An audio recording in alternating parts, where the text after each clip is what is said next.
back at the Pink Lake, and I took my phone down there with all intentions of making this video down there at the lake. Don't know if you can actually see it out the window there, but can you see a pink lake?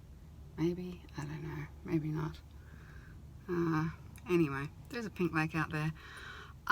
Anyway, got all the way down there and my phone ran out of battery, so now I'm sitting in the car because I need to charge up some battery.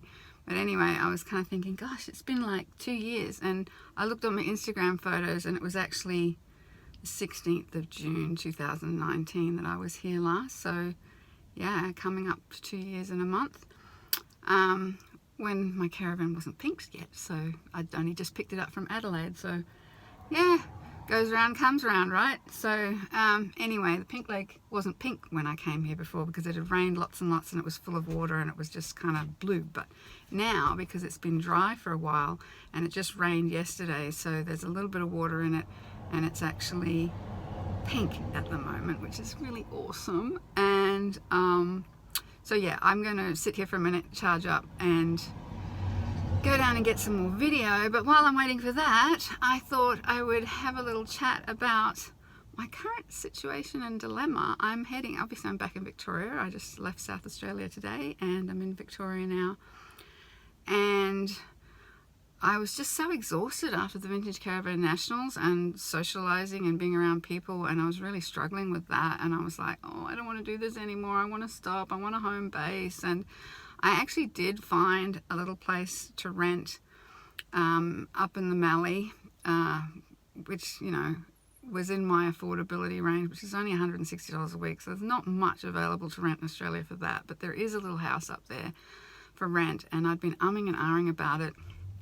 It's very isolated. I mean, the town has very minimal services and facilities, so that's a concern. And of course, my desire for solitude and isolation, I sometimes have to actually work through that because my tendency is to really isolate and become really reclusive, and I don't really know if that's really healthy for me. So I've got to really think about that. Like, obviously staying at caravan parks is hard because you have to move all the time, and people will just come up and talk to you because you camped there and you're looking obvious, as I do. I kind of, I ain't subtle anymore with this rig, so I accept that.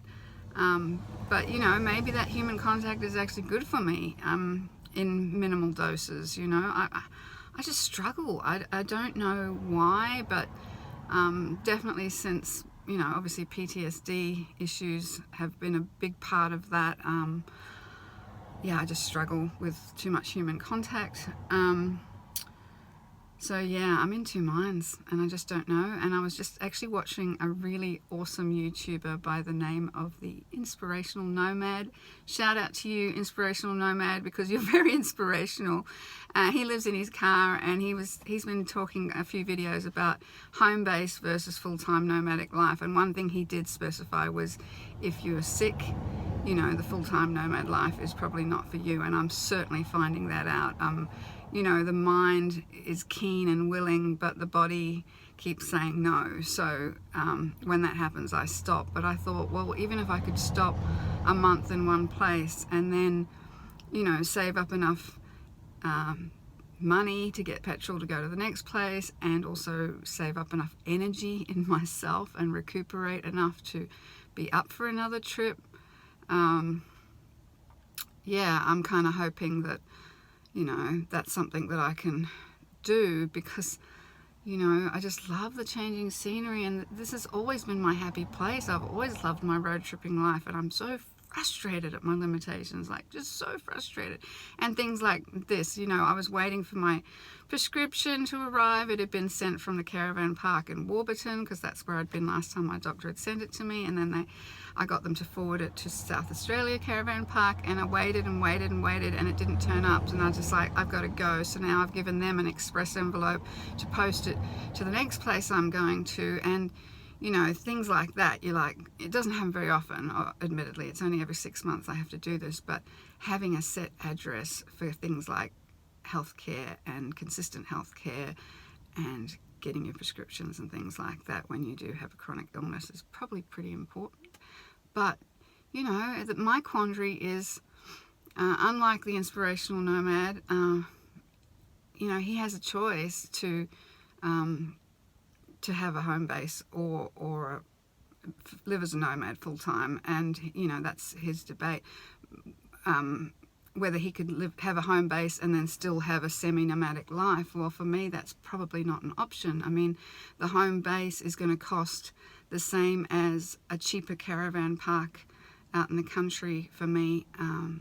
And, you know, I already struggle to make ends meet from disability payment to disability payment. So I just don't know that,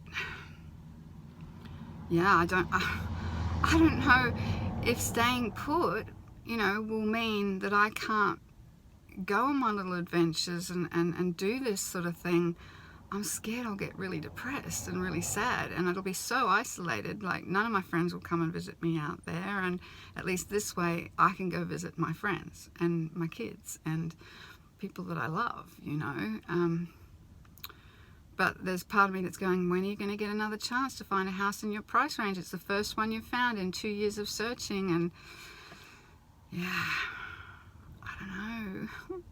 To home or not to home. I mean, I so want a home, but you know, I guess I kind of want to have my cake and eat it too. I want to be free to roam, because that's my social contact. The roaming, it's not only giving me the solitude that I seek when I need the solitude, depending on where I go, it also gives me social contact and contact with loved ones that I also really need for my mental health. So yeah, that's my quandary. Anyway, I've probably charged the phone up enough. I will go down and get some video of this beautiful pink lake.